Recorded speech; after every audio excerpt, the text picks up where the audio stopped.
to the SDG Warriors Podcast. I'm Simar Mahanti, the team lead and student coordinator of the SDG Warriors.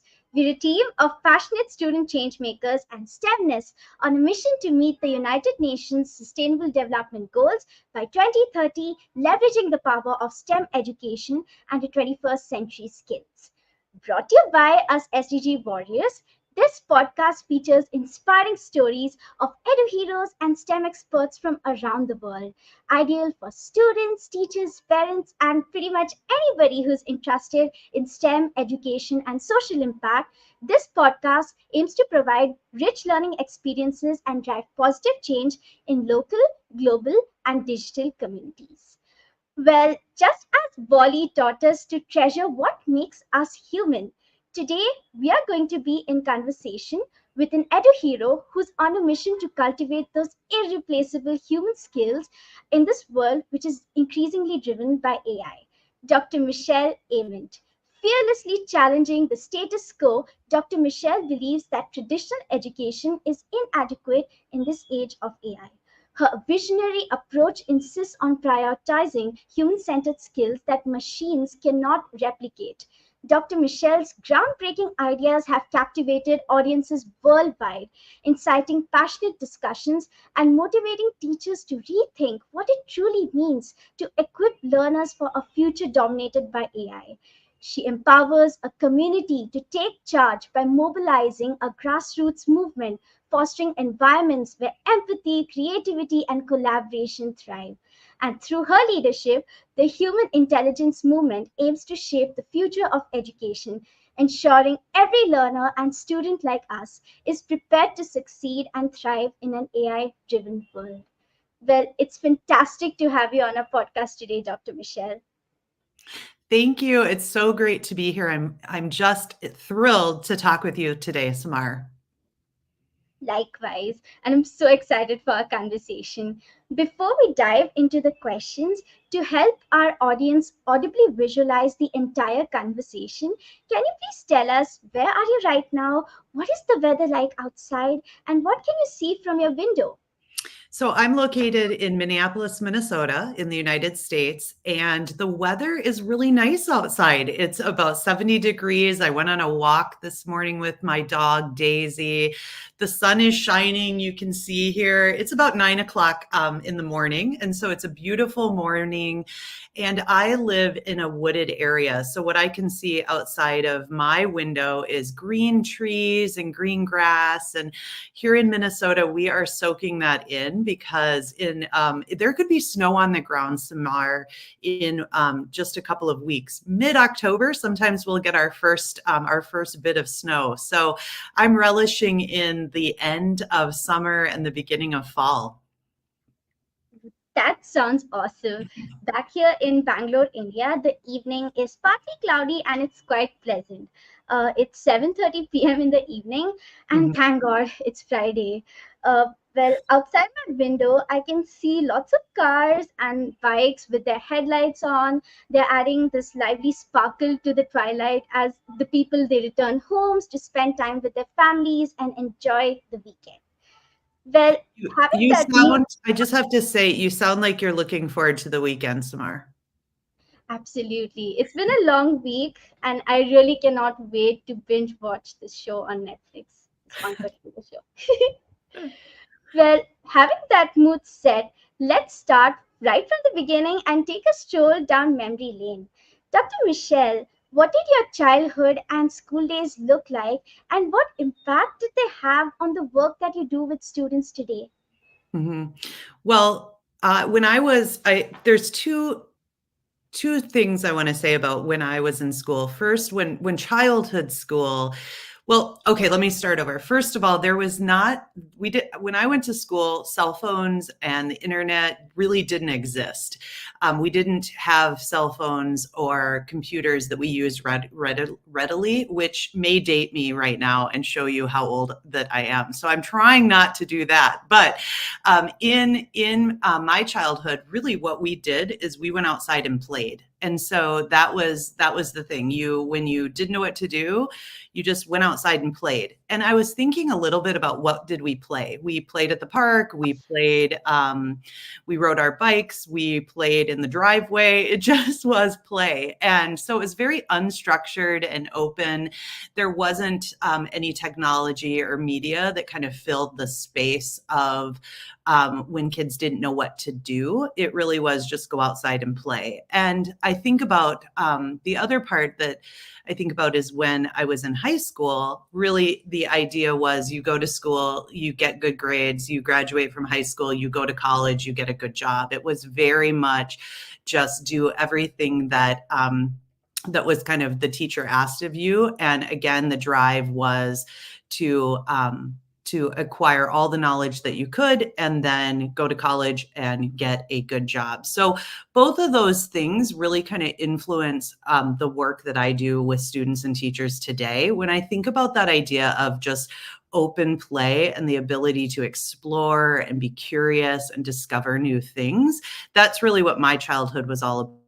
And so one of the things that I focus on doing is how do we build more purposeful play into the daily experience for our students? Because through play, you have natural interaction, curiosity, and discovery are sparked. And I think just we need more play for adults, for children, for middle schoolers, for high schoolers. Everyone loves to play, but we've kind of taken that out of our educational system. So that's one of the things that I'm really focused on in my work. And then really when I think about that idea of what school looks like, really trying to change the structure, the focus from knowledge acquisition to more of an application of learning. And I think about when I went to school, it was all about how much could you learn and know, and no one really cared what you were going to do with that information. Indeed, Dr. Michelle, that sounds like a lovely childhood. And personally, I can relate to it as a student myself, that the one thing that we need to do in high school is to study, and then you need to go out and get a degree, get a proper job, and the process is never ending. In that way, the power of play that is removed, the power of curiosity. We are generally not prompted to ask many questions, especially when we transition to these higher grades. And like you mentioned, you explored the field of education and got entrusted to make the lives of kids better because you resonated with those personal experiences. And it is that connect, that superpower of putting yourself in other shoes and understanding their perspectives that ignited that spark of empathy, a uniquely human skill that you strongly advocate for as an educator and lead by example today. And reflecting back on that journey when you taught students at school, Dr. Michelle, can you tell us about a time when an educator or educational experience made a big impact on you? I think that that's an amazing question to think about. And I really had to think long and hard, Samar, is something in itself to think about where impact happened. And really what I want to share is the experiences where I was actually learning by doing is where I had a strong impact. So when I think back about my high school, high school and college, there were a couple of times where I studied abroad and I was immersed in that world and immersed in that culture. And that allowed me to really, really have an impact, build my skills, whether it was the language skills, whether it was learning to be part of that culture. But it was that true immersion into that environment that really helped me that had a strong impact. I think the other piece for me, anytime that there was kind of an open-ended problem that needed to be solved and less structure of here's exactly what you need to do, but it was more it was more inquiry based, where I could explore something that I was interested in and something that I was curious about, really had a longer lasting learning in that regard. Now the thing that is concerning to me is that I had to think long and hard about those two examples, because there's so much of my educational experience was really focused on things that didn't have a strong impact, that was just kind of moving through the school day, moving through the learning process in a very traditional factory model way of learning. And I think that, unfortunately, I think that that still exists today for many students. And I would be really curious if how many students are able to talk about an educational experience that had a big impact on them. I think more often we hear people talk about the relationship they had with an educator or a teacher that inspired them, or someone who believed in them as being impactful than maybe what the experience was in their educational career. What would you agree with that as a student today? Absolutely, Dr. Michelle. We have the same situation back here in India. And just a few months back, when I was completing high school, I still remember that there were many teachers, like they taught me for 2 years, but they did not remember my name. And I felt pretty bad about that. But then after some time, like I noticed that there were also a few teachers who went out of the way to have that personal connection with students. How did they do that? Simply by adding the name of the students into the questions that they formed for our exams. So whenever we used to give our exams and we used to see that question, we would, when we are attempting that question, we would just look back at that classmate and give a smile. And Hmm. it was that personal sort of connection that we had. So when we had that particular exam, we recall that particular moment, and then later when we got that same question in our final exams, we were able to remember better because we connected it with the name of that particular student. And that's what school is more about, right? It's about building that human connection more than acquiring just knowledge. And it takes only one aha moment to completely change or strengthen our perspective on education, pushing us to think bigger and think harder about the things that go around us. So Hmm. definitely, yes. Hmm. Thanks for sharing that. Absolutely. So, Dr. Michelle, from a middle school teacher to a chief academic officer and a co president, you wear many hats. So, which is your favorite hat, and what is the top skill for each hat that you wear? It's really hard for me to pick a favorite hat. I loved the journey that I've been on in education for the last 25 years. As you mentioned, I've been a classroom teacher, and I loved what I loved about being a classroom teacher is really what you just said, the human connection. I can just still picture every morning my students walking into the door, through the classroom door, and high-fiving them, giving them a hug, saying good morning. How was hearing a little bit from them about what did they do over the weekend or last night, and just really understanding who they are and what's important to them. And so that human connection was just really valuable to me. And I think the thing that I liked about wearing that hat then is I could design learning experiences that were really reflective of who my students were. So we would make sure that the content or the topic, what we were talking about, was relevant to what they were interested in. And that changed year to year based on who the students were. And so that was one of my favorite hats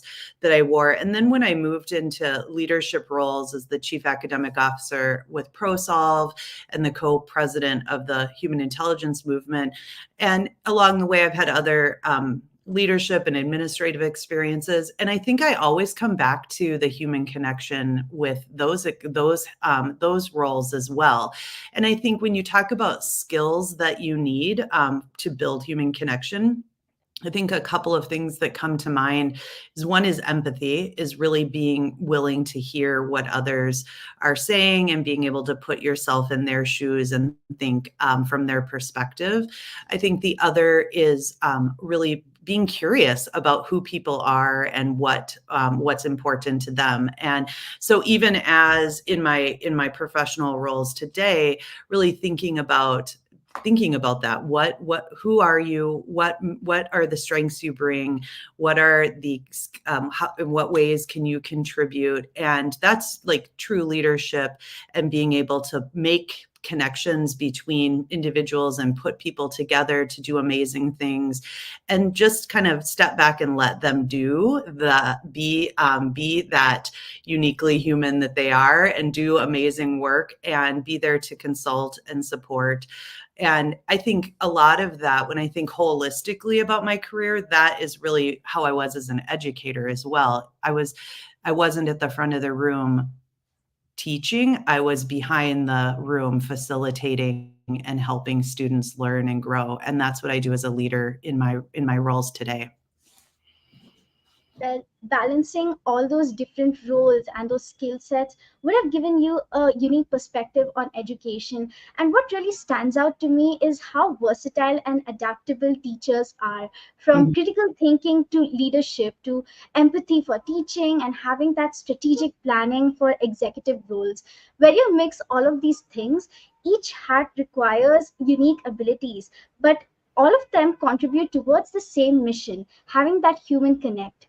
And Dr. Michelle, one common thread in your work is your advocacy for human intelligence. So, can you tell us what exactly is human intelligence and how would you explain it to a 12-year-old? Well, how I would start by saying human intelligence is your superpower. And so when you think about what human intelligence is, Samar, what is your superpower? What makes you uniquely human? I think my creativity and my curiosity, it's Mhm. something that stands out. And both of those are ways that we define human intelligence. Really, what human intelligence is the things that make you uniquely human. It's what attributes, what mindsets, what skills do you have as a human that really make you intelligent. And as we think about our AI world, we take it up a step further to what are the skills, the uniquely human skills that cannot be replicated by AI. And so that's really what we're focused on with defining human intelligence is what are the skills but more than skills, what are the mindsets, what are the dispositions that make us uniquely human that will not be replicated by AI? And so we can define those as curiosity, we can define it as empathy, relationship, adaptability, and we can start to really think about the things that AI can do, AI has an ability of has a sense of creativity, of critical thinking. For example, how to come up with new ideas.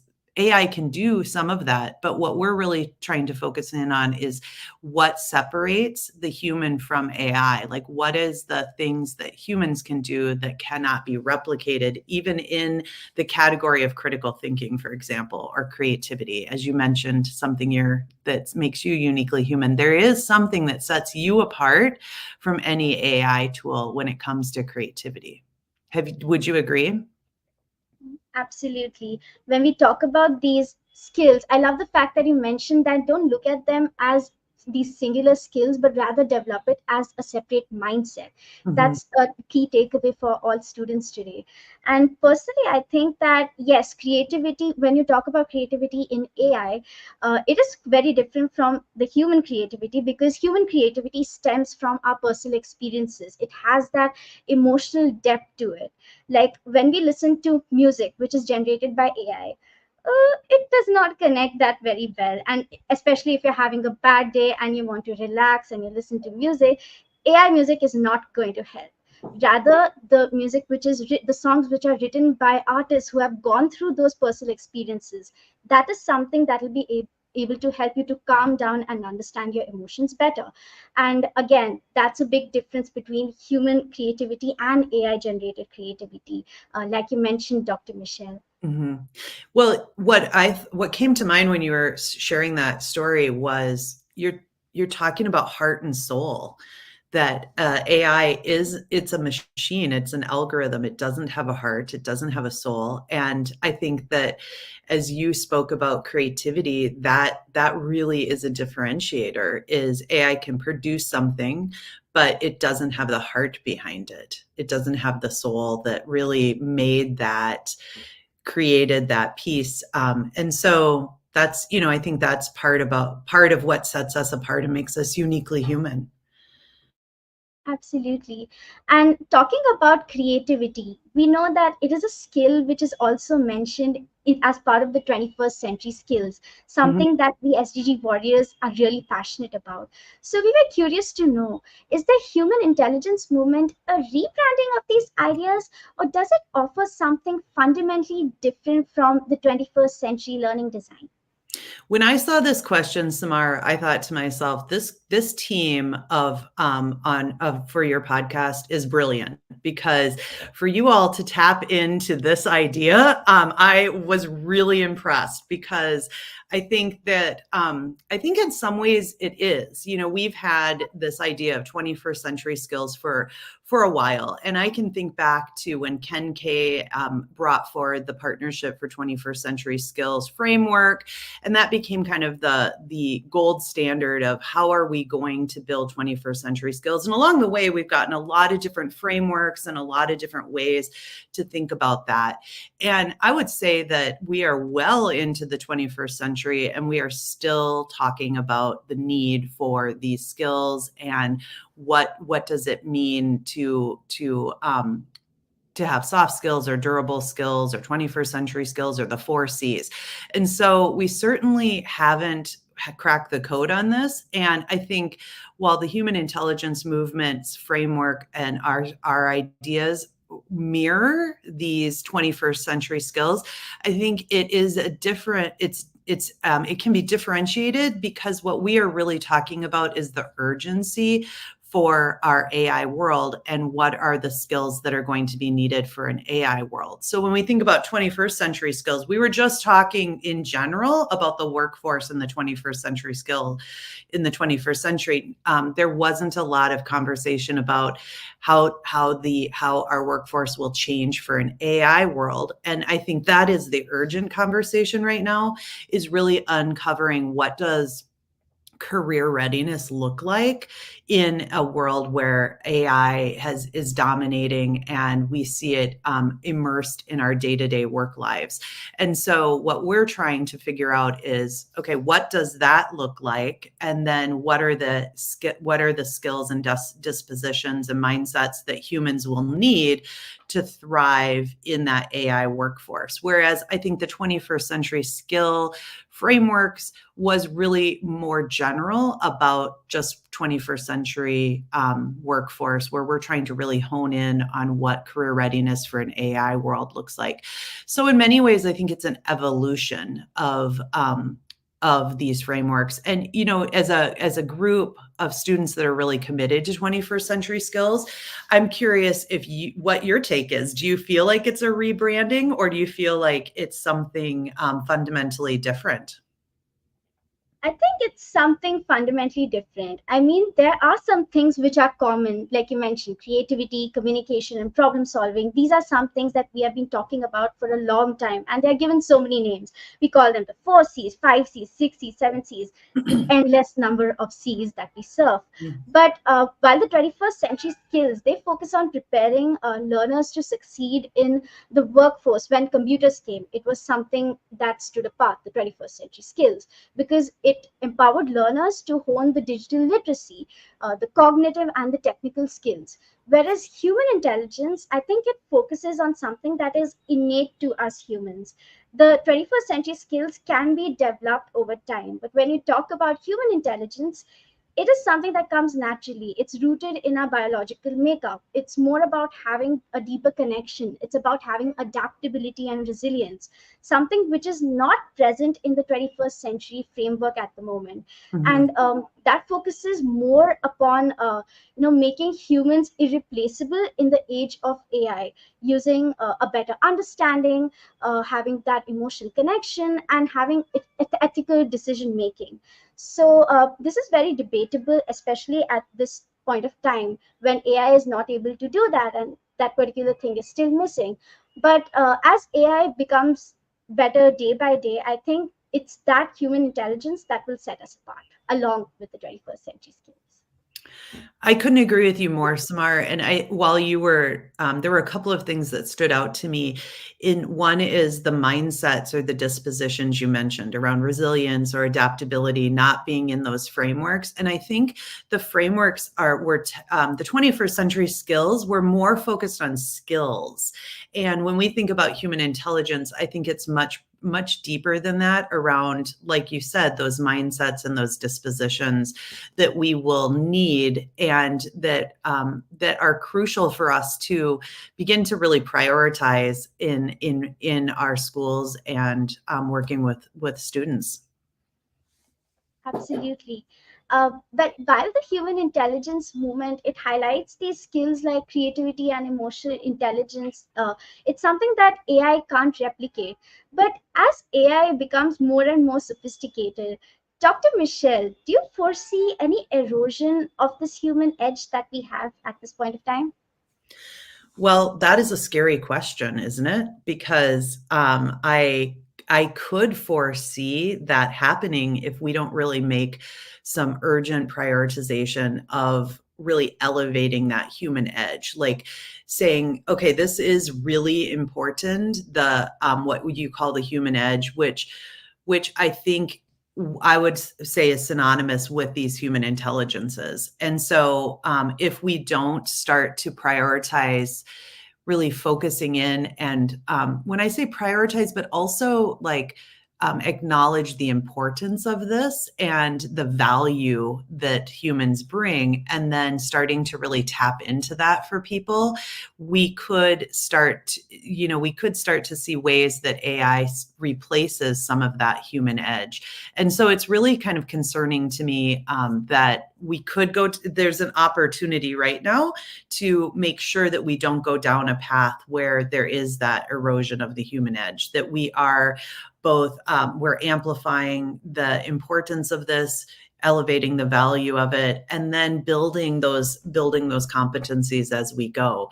I think I feel like every day when I read about AI or try out a new AI tool, I start to see the sophistication and I see how sophisticated it is and how rapidly that is changing, which is very concerning to me. And and that's part of why the movement is so important, is creating this idea of awareness around that so that we have that balance of AI and human intelligence.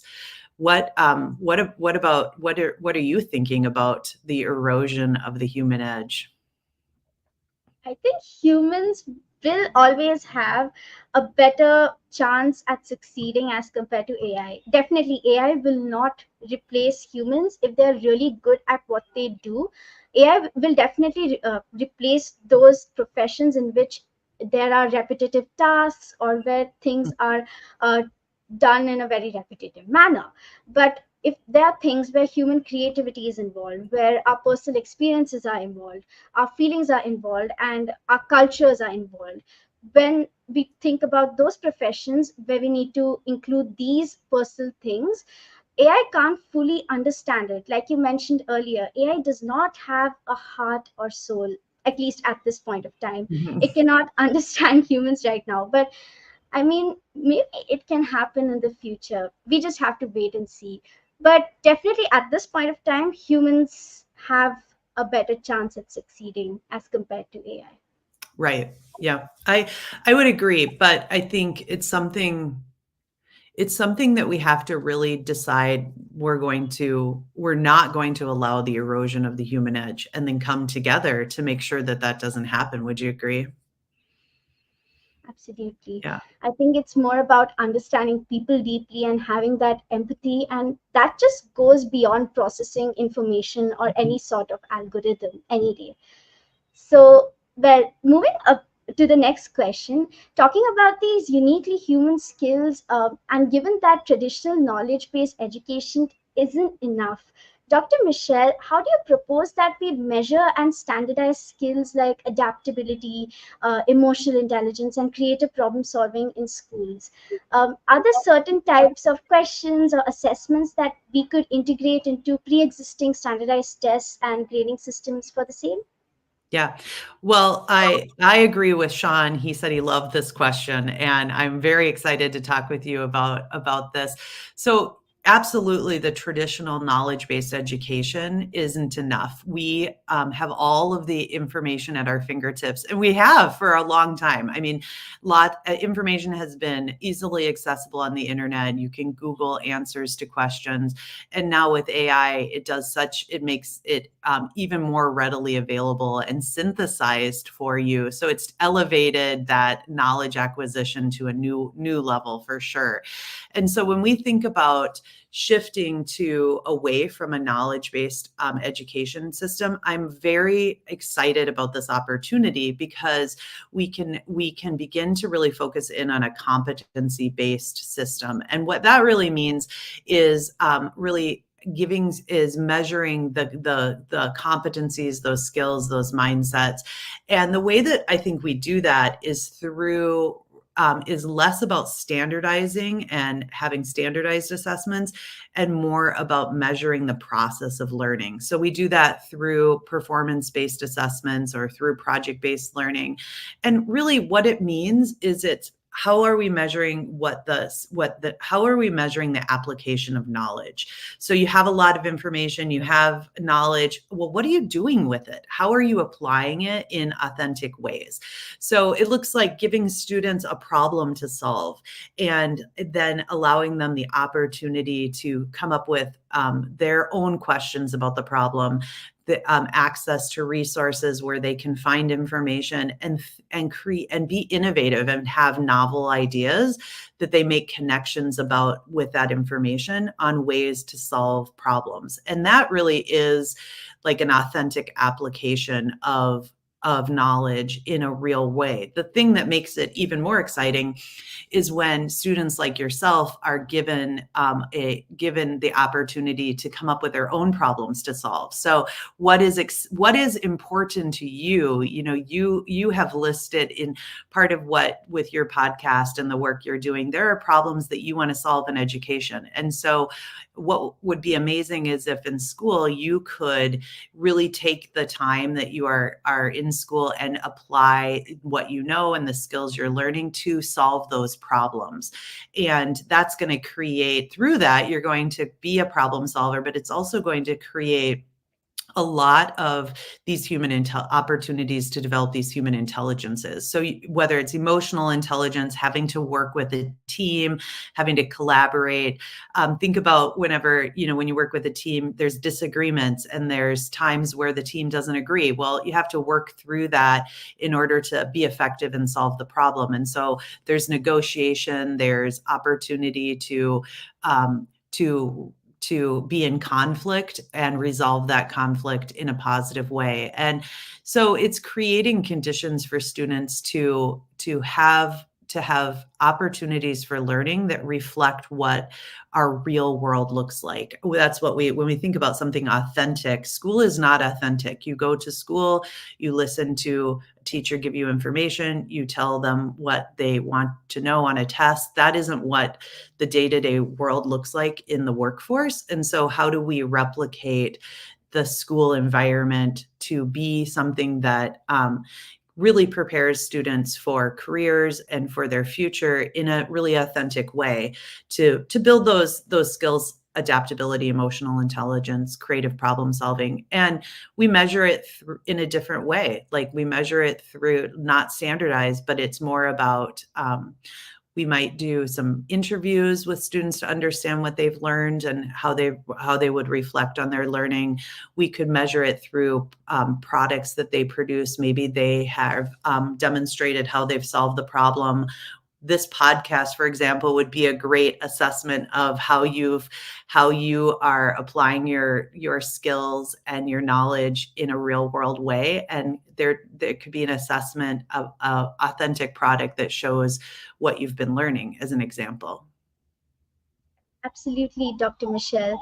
And I love the part when you said that we shouldn't standardize these things, because whenever you put a number on something, it gives a pretty wrong and right sort of approach to whatever we have written as part of our answer scripts. And it doesn't exactly have that sort of effect when you provide personalized feedback as teachers, that you Mhm. can do better in this sort of way. So that's something that we don't often see in our standardized tests, in our MCQ exams. But when you talk about assessing these processes, these learning processes, it also helps us to identify our strengths as learners. And Mhm. this helps us big time in selecting our careers as well. Like you mentioned, in the real life, you rarely come across scenarios where everything is smooth and you have straightforward situations where like a single or a predefined answer from a textbook solves everything. You need to have everything. You need to have your knowledge, you need to have those skills, and when they work hand in hand, that's how life looks like. Mhm. So definitely I completely agree with whatever you said, Dr. Michelle. Right. And what I appreciated about what you said is that it does having a competency based assessment is personalized. You can begin to give feedback to students on how can they grow, what are areas where they have strengths, what are area opportunities for growth. And that does not happen on a standardized test. And so I think having this type of assessment model will really build us to be better humans more quickly and more deeply than through a standardized assessment. I mean, to just assess what you know doesn't get at how you're going to apply what you know, and that is what really matters in life, right? Absolutely. Like I've seen many of my seniors graduate with such incredible degrees and stellar grades. And while I really appreciate the hard work that they have done to get where they are today, it gets really disheartening to see how, they're not able to apply what they have learned in the real life. And whatever they have done till now, if they're not able to apply to solve complex problems, that's what we need today, right? We are Mhm. having this education to solve these global human problems like climate change, like the problems in the oceans, like ocean acidification. We need new innovative ideas for that. And that comes from these skills, these mindsets that we develop as part of human intelligence. So, well, Dr. Michelle, while measuring such intangible qualities is certainly a challenge, given Mhm. that access to quality education, nutrition, and cognitive development, it's not equal for everybody. How can we actually compare intelligence across individuals who hail from vastly different socioeconomic backgrounds, especially when we say that intelligence is often defined by cultural and societal standards? And also, how can our current understanding of human intelligence reflect Western and modern biases? Well, I think Samar, this question really brings up the flaws in our current assessment and accountability practices, because right now we are comparing intelligences across students, and not all lived experiences are the same, whether it is a opportunity gap from from different socioeconomic backgrounds. We have to recognize that um, that those with more have greater opportunities than those with less, and it is not fair or accurate to compare intelligences across individuals. The same thing can be said for when we have different cultural backgrounds. Comparing, I even think on a global scale, how we compare different students across the world is not accurate, because we all have different backgrounds and different lived experiences. And so I think that what this question does for me is it really illuminates the problem with our current standardized assessment model, because we continue to try to compare individuals and put a number on students when we are not all the same, and it is not standardized, the world we live in and the backgrounds that we have. So it makes no sense why we're trying to standardize the assessment for them when we can't even standardize who we are, and we shouldn't standardize who we are. And so I think when we think about human intelligence, the way that we measure that has to just completely change. I don't even imagine that there would be this standardized the standardized approach to measuring humans, because again, we aren't standard. And so I don't know what it looks like, Smar.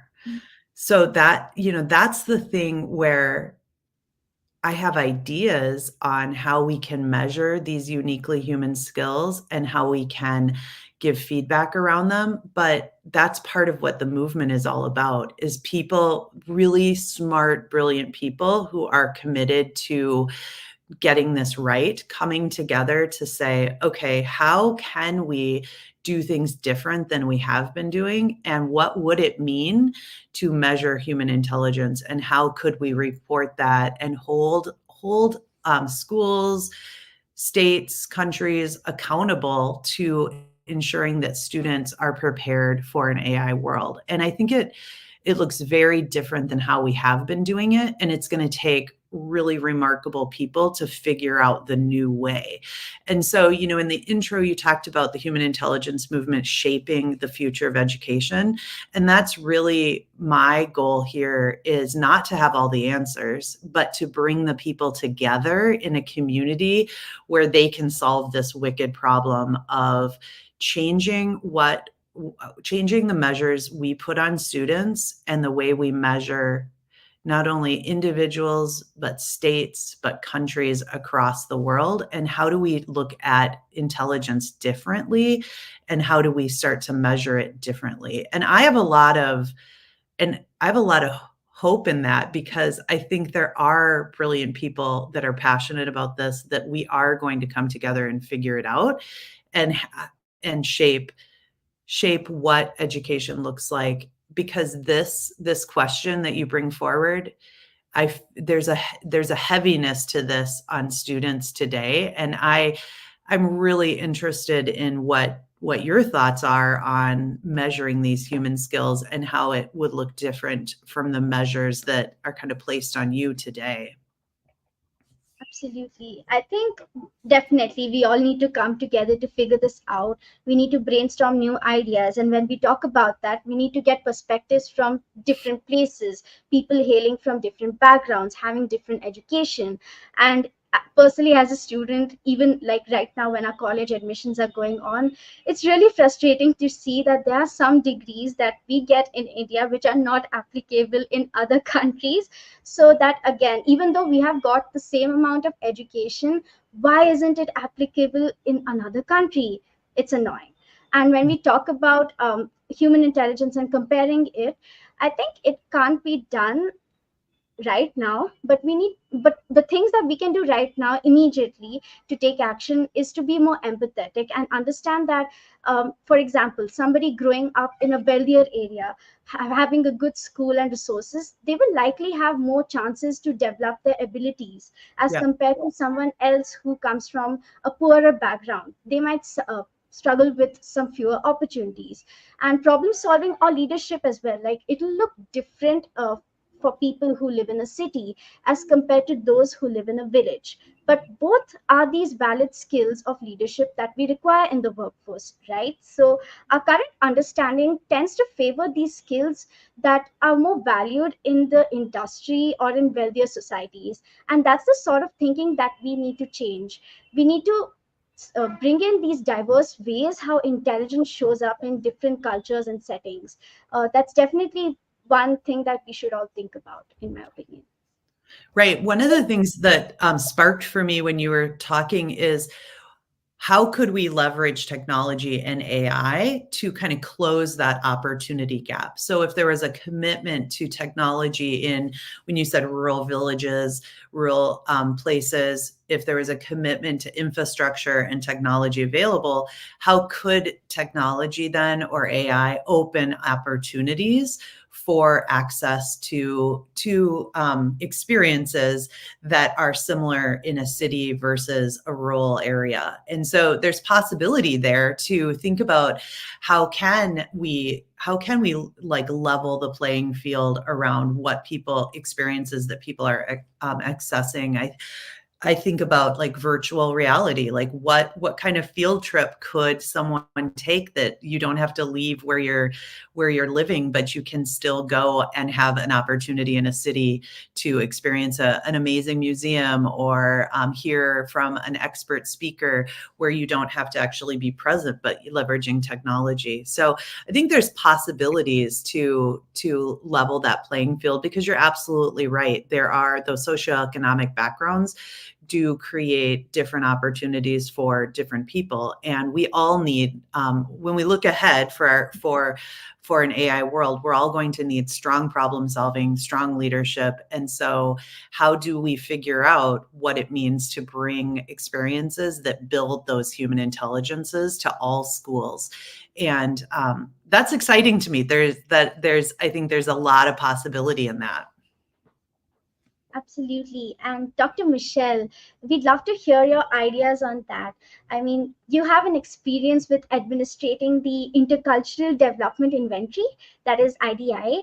And we wanted to know, how would you connect this to the concept of human intelligence, especially in terms of developing emotional and cultural intelligence in students? Do you propose any ideas? Well, I'm wondering how familiar, if at all, you are with the IDI. Like, for our listeners, could you explain it from Sure. the start?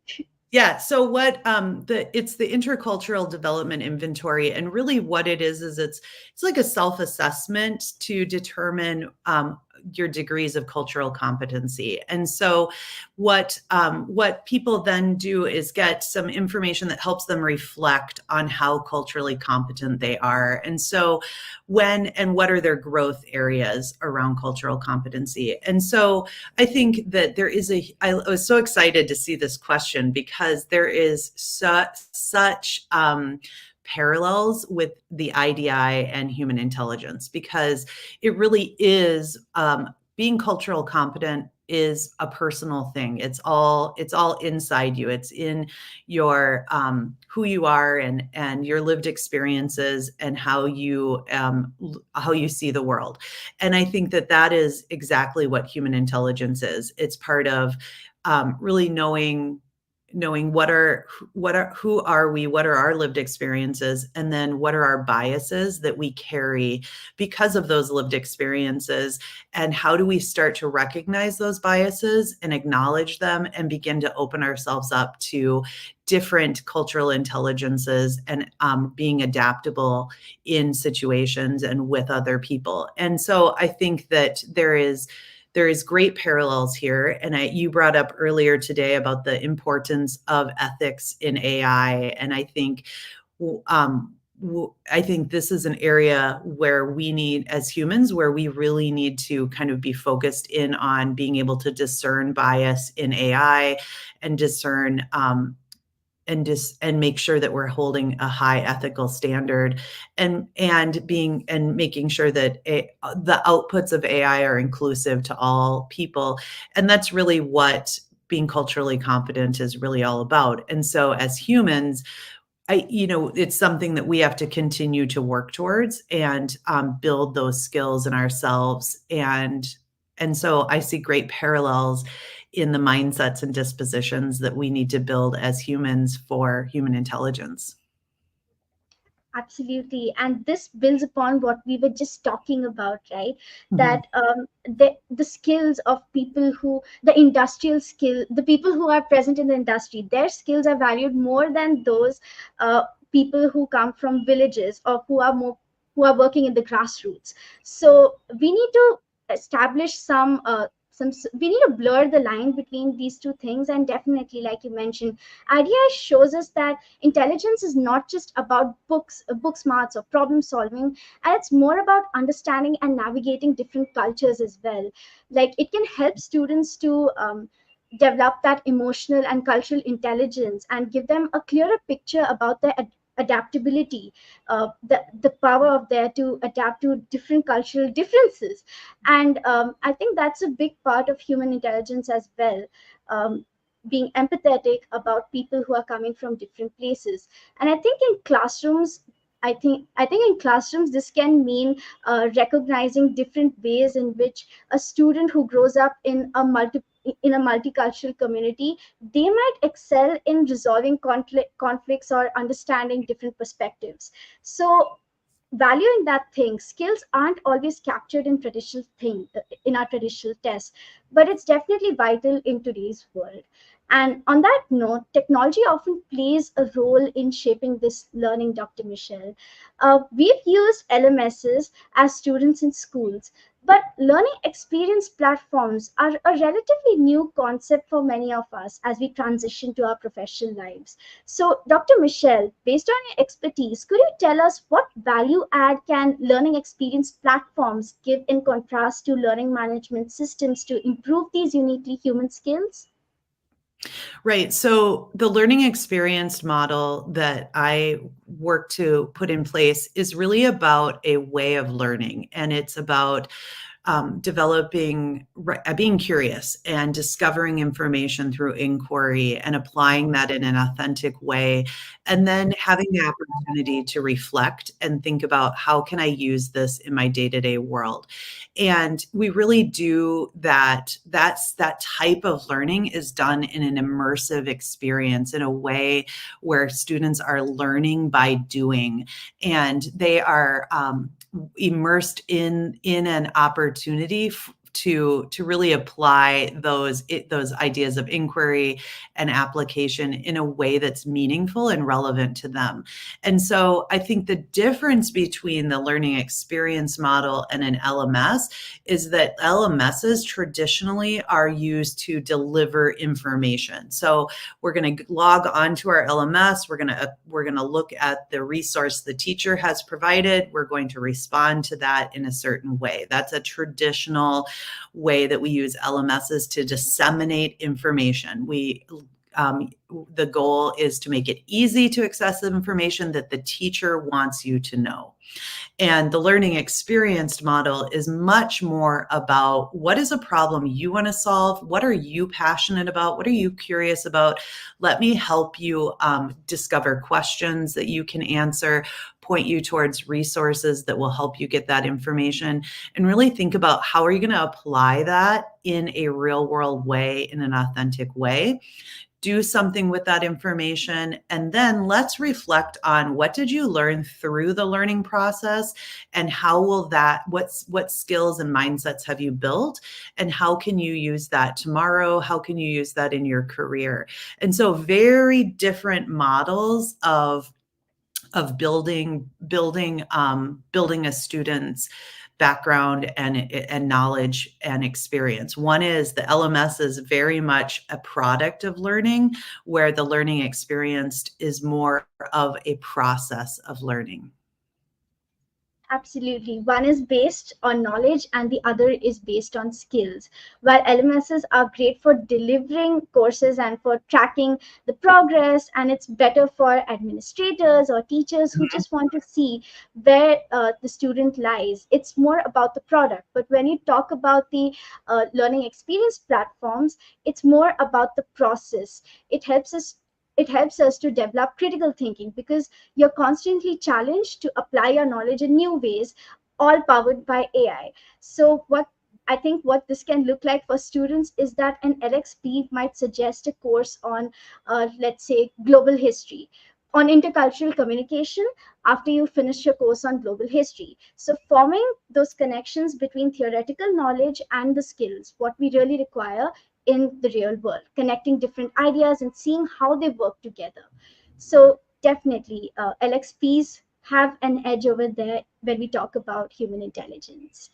Absolutely. You said it so perfectly. I want to capture everything you said about the connection between theoretical knowledge and application. Perfect example. And that's how we'll build those uniquely human skills. Absolutely. Now, Dr. Michelle, creativity is another area where technology is pushing boundaries. And like I talked about earlier, AI is generating music, it's generating art and even stories, and it's pretty scary. In Mhm. your opinion, where does uniquely human creativity stand? And will there always be a demand for this human touch in creative fields? Absolutely. I think if we go back to even at the beginning of this hour when we talked about the difference between AI generated music and art and poetry and stories and what is the uniquely human creativity. And I think it lies in the heart and soul. Yes, AI could generate an image and it could generate a poem for me, but what it's missing is the heart behind that. And I think that's what great art, music, story, what great creativity is sparked by is the heart and soul that we bring to that. And so um, I think there always will be a need for a human touch in creative fields. In my work, I work with a lot of creative people, and the work that they produce is so much deeper and richer and more meaningful than what can be produced by AI. Absolutely. I mean, art and music, it's all about connecting with people on an emotional level. And that's something that humans do best.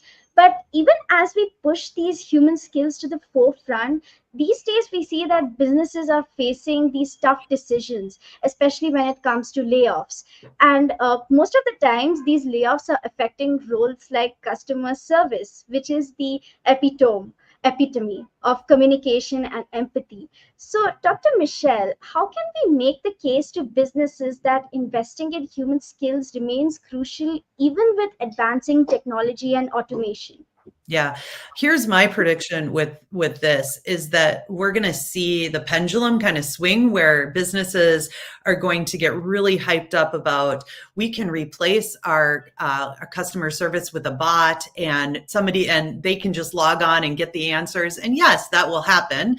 But then what is going to happen is that people will say enough. Like, I don't want to talk to a bot. I want to talk to a real human because that's what we care mostly about is that human connection.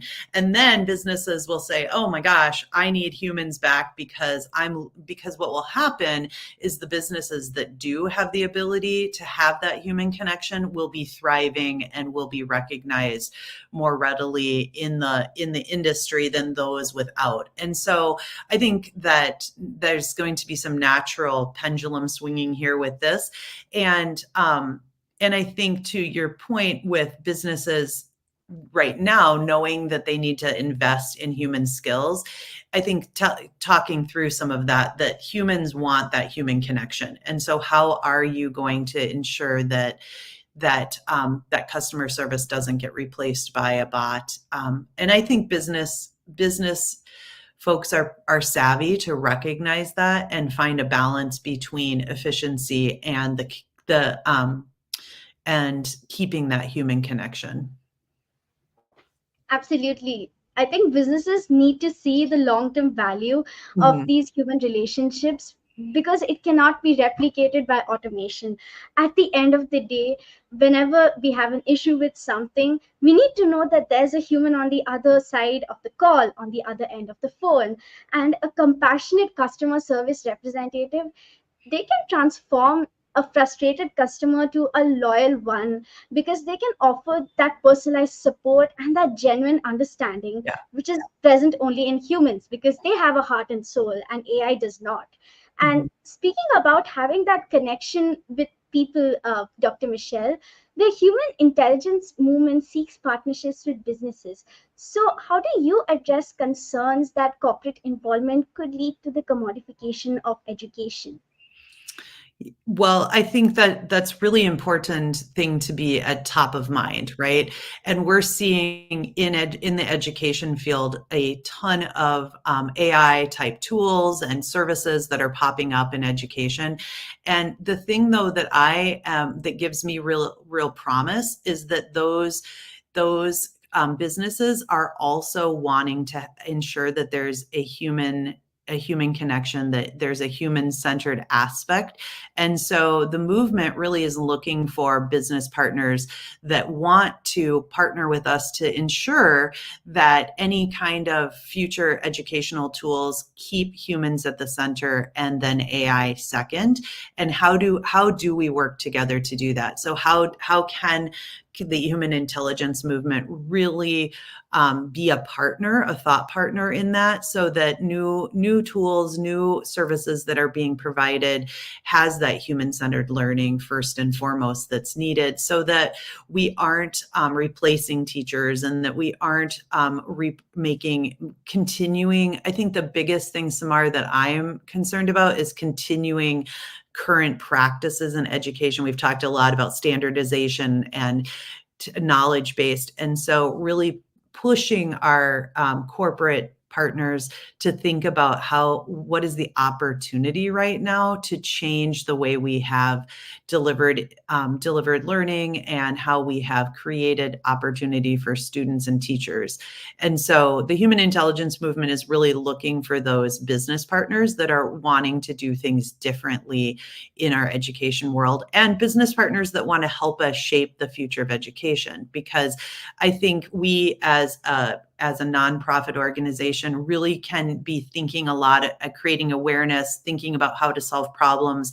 And then if we have some really smart business partners that are willing to do that with us, just imagine the things that we'd be able to do in education and services and tools that we could make available that really propel what we've talked about today.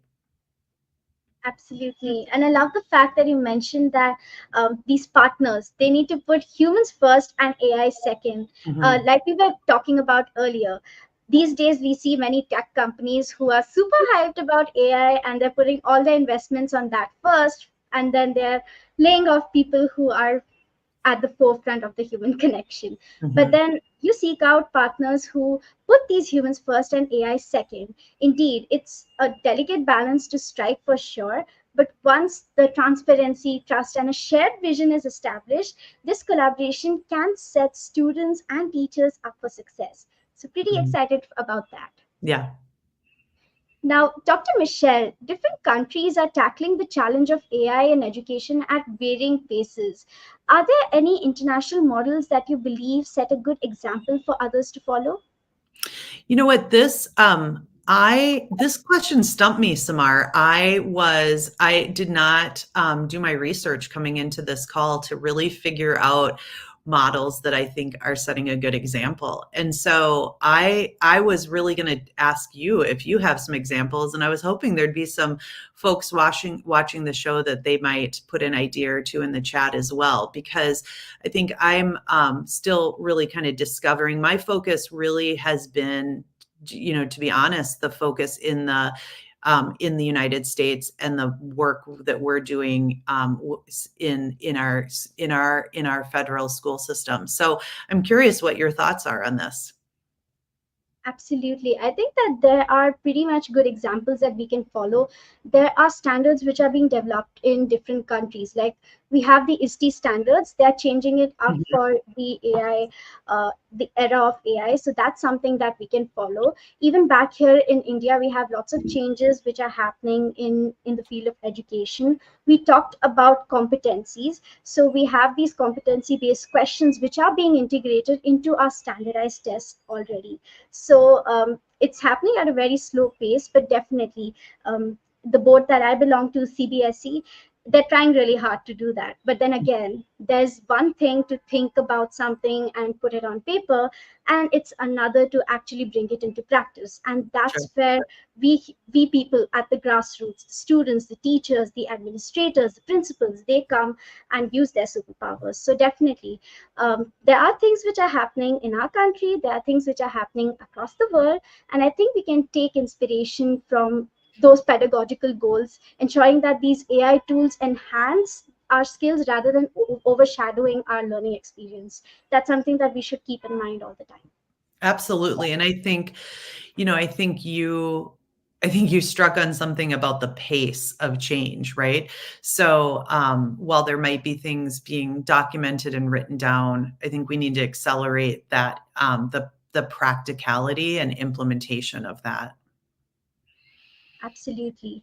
And when we talk about these things, we also talked about how our national curriculum was bringing about these changes.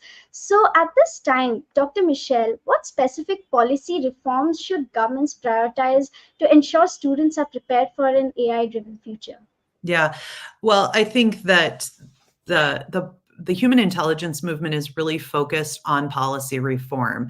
And what I think it goes back to that question on standardized assessments and whole accountability measures around what students know. And what we really what we really believe government should prioritize is how to measure human intelligence and hold classrooms and schools and districts and accountable to really being focused on building those human intelligence for an AI world. And so that really is the policy that we are setting out to reform and to shape, is really making sure that that the policy begins to shift away from prioritizing just standardized knowledge-based assessments. Absolutely. It's more about taking a grassroots approach, right? Mhm. And when we talk about the government's, support in all of these sort of things, it won't happen immediately when we start some sort of movement, but it will happen when we spread the word about it. Yeah. And at this point of time, government should definitely support policies that help schools to teach students about the skills that they need that they need for their job. And this means focusing on those human centered skills and not just memorizing facts. And speaking of the future, Dr. Michelle, by 2050, what's one aspect that you hope has remained unchanged about education, and the one thing that you hope we have completely reimagined? Well, one thing that I hope remains unchanged is the role of the teacher in building that human connection, having those relationships with students and families, and really, and with that, and really elevating that to be the heart of what the teacher's role is really understanding who their learners are and then how they can support them and guide them in learning. I think one thing to reimagine is by 2050 that the classroom experience looks completely different. That there is that we no longer see desks in rows and a teacher at the front of the room disseminating knowledge, but instead there is this opportunity for students to identify a problem in the world, think about what questions that they have that they want to solve, and then equipping them with the knowledge and the resources, access to that, so that they can really go out and make a change in their world and apply that new learning in an authentic way. I just think about in 2050, if students were empowered and given the opportunity to be problem solvers, how many problems we could really be solving in our world, rather than having them kind of wait until you've graduated where you can make a difference in the world. So that's where I think there's such opportunity to reimagine what that classroom experience looks like. I think it looks nothing like what we experience today. It's much more, maybe you wouldn't go to school every day. Maybe you would go work alongside someone in a career, learning that career almost like an apprentice and contributing in a way that is really meaningful and impactful. And you're able to learn by just doing the work each day as you grow and explore different career fields and explore different things that you are interested in doing. How does that sound to you? Like, that sounds like a fabulous way to learn. I mean, you've spoken like a visionary, Dr. Michelle. Me too. I hope that by 2050, education still focuses on helping students to learn and grow as individuals, but the methods that we use, that can be different. Like you mentioned, at this point of time, there are not too many opportunities, given the amount of school load that we have, that we can actually go and explore each and every career which is present out there. And many at times it happens that some things we don't notice, some things, and then later in life when you look back and see, oh my God, this was a career where I could have gone in. It matches better with my current skill set. So definitely, learning should always be about staying curious and about exploring new ideas. But I also hope that we've completely reimagined how we teach and learn. Instead of just memorizing facts and figures, we should focus more upon the application and the real world problem solving, along with collaborating with our peers with that. Because with better perspectives, we'll be able to solve these problems faster. So that was fantastic. Let's shift gears a bit and pick up the pace. Dr. Okay. Michelle, are you ready for I'm a ready. rapid fire? I'm ready.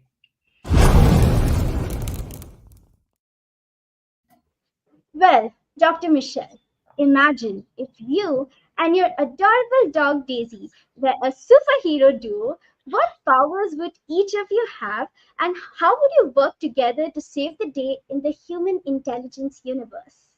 All right, Daisy Dog, her superpower would be curiosity. She is smelling everything and bringing new ideas and new place where we want to go next to life because she is smelling everything on our as we go. So that's her superpower. And my superpower then is just really being curious and trying to figure out what is the next thing we need to solve and the next thing that we need to uncover. And so that would be my superpower. And I think how we would save the day is we would find all the new problems that need to be solved and be able to figure out then how do we make sure that our human intelligence universe is thriving. Absolutely. I mean, wow, you could be a powerful force of good, combining your power of curiosity and your bond with Daisy into a heroic adventure in the human intelligence universe. And Totally. so now let's talk about a more futuristic note. What is your favorite futuristic concept from sci-fi that you'd love to see become reality? This is a great question. I am not a sci-fi lover, but I really want to see the next school on Mars. Like, I really want to imagine what school on Mars looks like. And so I think it is a futuristic concept for us that could become a reality. And when you asked me about the school on 2050, I almost said maybe we should think about a school on Mars at that time. And I think that's the place where, we could really reinvent what learning looks like. So that is what I'm aiming for. How about you? I mean, I watch a few sci-fi movies and TV shows, and that gets me thinking about different possibilities. Like one of my favorite shows of all time is Stranger Things, and I would want interdimensional travel to become a regular mode of transport. Like it shouldn't be as dark and eerie as the Upside Down, but I think it will open up new possibilities in terms of physics and in the world of science. So yes, and I also can't wait for season 5 for Stranger Things. Well, during our entire conversation, Dr. Michelle, I noticed that you have a beautiful poster on your background which says, be the change you want to see in the world. Mhm. So, just out of curiosity, what does be the change mean to you? I'm glad you noticed that. That's one of my favorite quotes there. And I think that it means be the change, be like you have a vision, you have what you want to see happen. And it's really about doing that each and every day. So everything that you do is moving closer to the change you want to see. And you have to be it in order to make it happen. Absolutely. And even for us SDG warriors, our motto, our vision and mission is to be the change that we Mhm. wish to see in the world. A powerful quote which was spoken by the father of our nation, Mahatma Gandhi. And what it means for each one of us is to take action using each one of our unique superpowers, using our student voice, our skills, our STEMness to solve the world's most pressing problems and meet the global goals by 2030. We only have 6 years to do that, approximately 6 years. But I hope that every drop in the ocean will count, and we will get closer to achieving those goals. Mhm. I love that. I love that mission, and it was like serendipity that's what you stand for, and then I just live by that same thing, and it's about action. Definitely. Mhm. Well, that was so fun, Dr. Michelle. We've covered a lot of ground today, from exploring the ethos of human intelligence to discussing that how we can integrate and assess these human-centered skills possibly, and all your insights on preparing students for the real-world challenges in this rapidly evolving digital landscape. It's been such a meaningful conversation so far. And as we come to the end of this episode, let's wrap up all the learnings and takeaways in our last segment, the Inspire segment. Sounds good. Dr. Michelle, who or what has been your biggest inspiration in life and why? So my grandmother has been my biggest inspiration. So she was an educator who I aspired to be like. I think so she taught me a ton. She was a teacher, an administrator, and a policymaker. And so she inspired me throughout my career. And one of the things that I took away from her is that she always knew people's names and made a human connection. And she would remember that person and what was important to them and who their background, maybe something about their family or something about their lives that she could always begin a conversation with. And that really, I really watched her do that for everyone in a school district or an organization, and really made them feel valuable and important through that human connection. And that has been something that I have really taken away, and it's inspired me to really put people first and make sure that knowing people's name is really, and pronouncing it correctly is really important to me, and being able to have those connections. So that would be my biggest inspiration. Absolutely. I love that how you told that your grandma inspired you so much, and I really love that the fact that many at times the biggest inspiration for edu heroes is a family member who has already been a teacher. And I recall Miss Olga's podcast episode in which she talked about her great grandmother who was there in World War II, and looking at her resilience and her empathy, Miss Olga also continued to be the change in the realm of education. So I draw parallels between those two episodes. Well, Miss Dr. Michelle, now that we know that what inspired you, let's talk about how you would like to inspire others. What words of inspiration were given to you that you would like to pass along to others? Well, I think that what I would what I would really pass along are three ideas: to be curious, be compassionate, and be bold. And I think that that is really important, that we're constantly wondering and seeking new ideas and being curious and having that human connection with others. But we got to get out there and make some change. And so that being bold, saying things, pushing thinking, helping people kind of um, wake up and see the importance of what we're trying to do is important. So be curious, be compassionate, and be bold.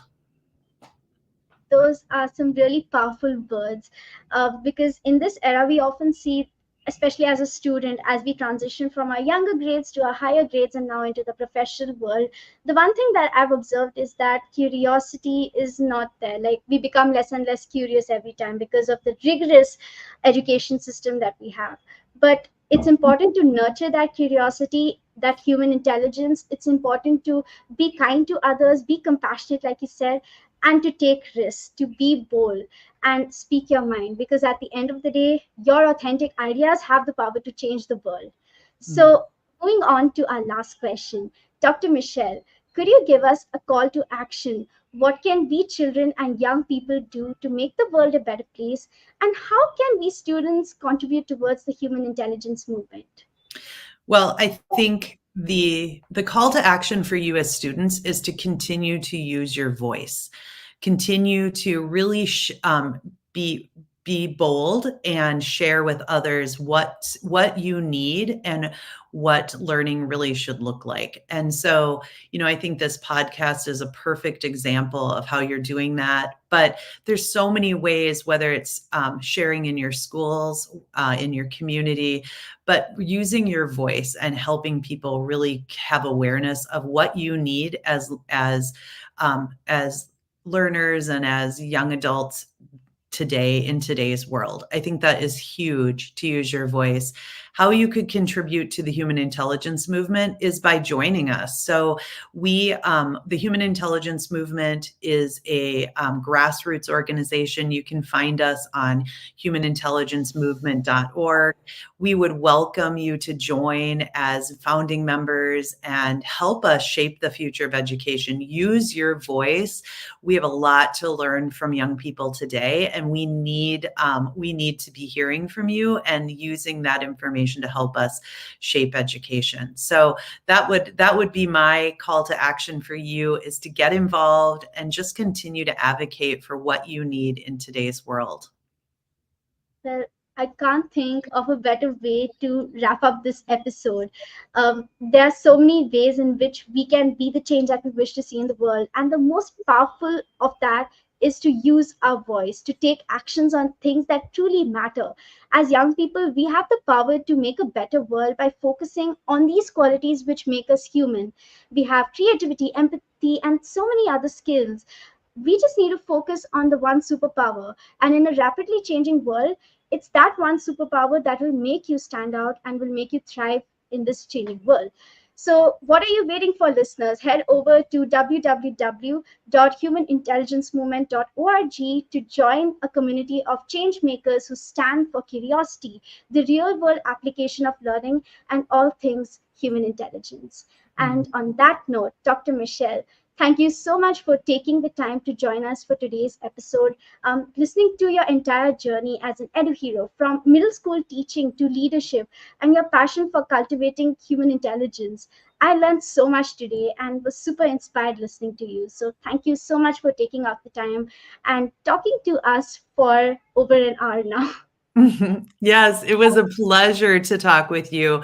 I learned so much. You are just brilliant, Samar. And if our world has, I have so much hope in what our world will, what students like you will be able to do in our world. And so thank you for everything that you're doing and using your voice. And I look forward to working with you in the human intelligence movement. Absolutely. It was lovely spending my evening with you. And before we wrap up, I'd also like to give a huge shout out to our listeners who are tuning in live, Miss Julie Porter, and especially Mr. Sean McLaughlin, because he was the one who connected us to the human intelligence movement and told us to get connected with you and learn more about human intelligence. I mean, thank you so much, Mr. Sean, for giving us that suggestion and also for joining us today. Yes. To deepen your knowledge of everything STEM, sustainability, and education, subscribe to the SDG Warriors podcast for in depth conversations and meaningful discussions with leading experts like Dr. Michelle, who are shaping a better world one action at a time. And if you love this episode, help others find it by leaving a review and sharing it with your friends, teachers, and family. Stay curious and be the change. Until next time, it's bye from the SDG Warriors. Bye-bye.